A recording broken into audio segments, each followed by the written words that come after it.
হ্যাঁ, আফসোস যে দুনিয়ার জন্য আপনি আপনার জীবনকে কোরবানি করে দিয়েছিলেন, সেই দুনিয়ার কোনো কিছুই আজ আপনার কাজে আসছে না। আপনাকে আপনার বাড়ির সামনে সুন্দর বাগানের কবর দেওয়া হয়নি, কারণ বাড়ির সামনের দামি জায়গাটা আপনাকে কবর দিয়ে এই জায়গাটা তারা নষ্ট করতে চায় না। আপনাকে কবর দেওয়া হয়েছে কোথায়? সেই গোরস্থানে, যেখানে সকল মানুষকেই কবর দেওয়া হয়। আজকে ওই দরিদ্র ব্যক্তির সাথে আপনার কোনো পার্থক্য নেই। হ্যাঁ রে দুনিয়া, আজকে আপনার বাড়ির সামনের মূল্যবান জায়গাতে আপনাকে কবর দেওয়া হয়নি।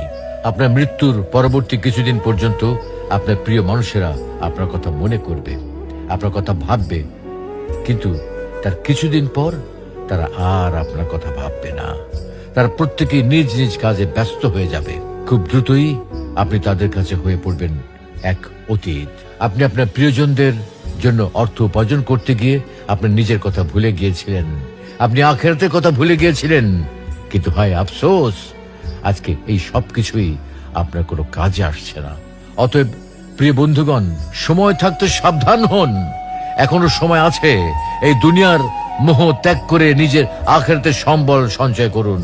আপনার আখিরাতের পাথেও এখনই গুছিয়ে নিন, কারণ আপনার সম্পদ থেকে যদি আপনি নিজেই দান করতে না পারেন, তাহলে আপনার মৃত্যুর পর আপনার সন্তান সন্ততিগণ কেউ কিন্তু আপনার জন্য কিছুই করবে না।